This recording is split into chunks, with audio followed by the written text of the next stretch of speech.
Hey everyone, I'm working to hit 1,000 subscribers and I need your help to get there. If you enjoy this content, please hit that subscribe button right now. What if I told you that even after making it all the way to Game 7 of the World Series, the Toronto Blue Jays still have two massive question marks heading into next season?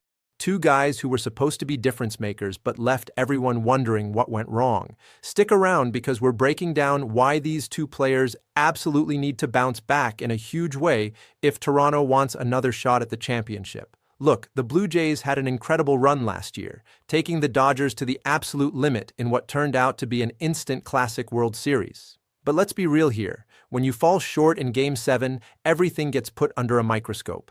And right now, there are two players who signed big deals last offseason that have some serious proving to do in their second year wearing that Blue Jays uniform. First up, let's talk about their closer. The guy who was supposed to lock down games in the ninth inning but instead gave us one of the most heartbreaking moments in franchise history. Jeff Hoffman came to Toronto with high expectations, and yeah, he saved 33 games during the regular season. But those numbers don't tell the whole story. A 9-7 record with a 4.37 ERA? That's not exactly what you want from your closer. That's the kind of inconsistency that keeps managers up at night. But here's where it gets really tough for Hoffman. The regular season struggles, okay, fine. You can work through those. Plenty of closers have rocky patches and bounce back. The problem is how his season ended. Think about it. The guy was absolutely dealing throughout the entire playoff run.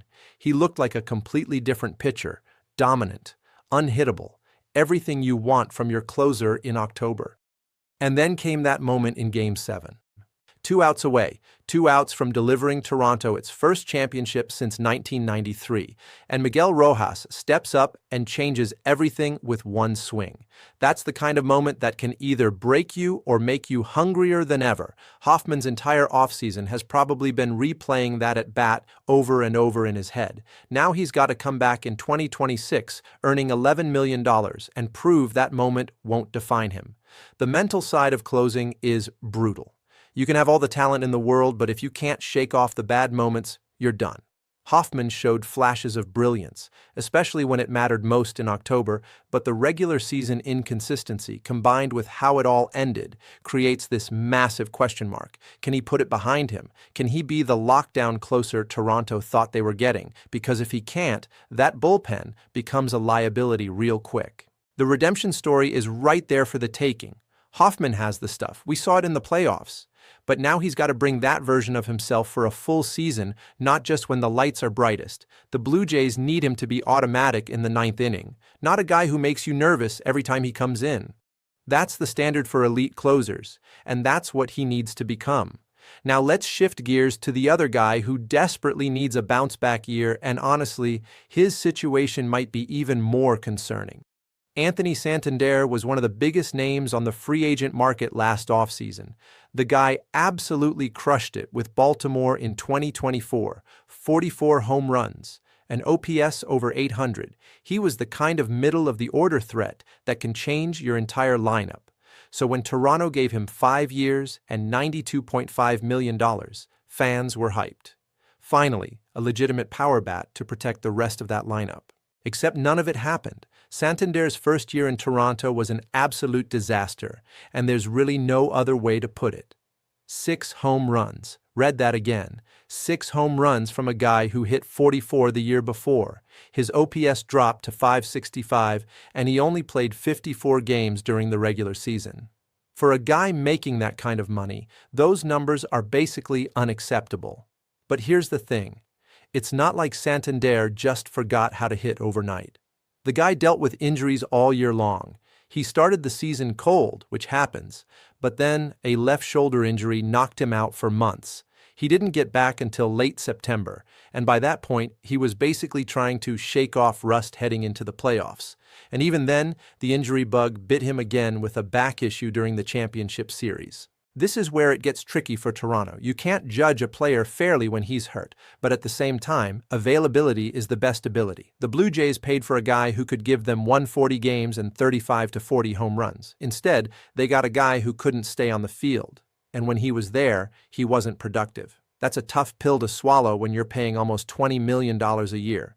The potential is still there, though. We know what Santander can do when he's healthy. The Baltimore version of him was a legitimate force in the middle of a lineup. The power is real, the bat speed is there, but staying on the field has to be priority number one heading into next season. If he can do that, if he can give Toronto even something close to what he did in 2024 with the Orioles, then suddenly that lineup looks completely different. Think about what a healthy Santander does for this team. You've got protection up and down the order. Pitchers can't just pitch around guys because there's another threat right behind them.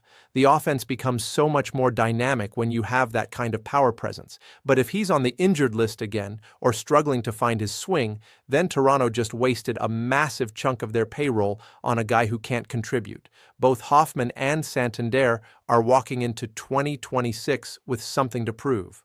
One guy needs to show he can handle the mental weight of what happened in Game 7 and be consistent all year long.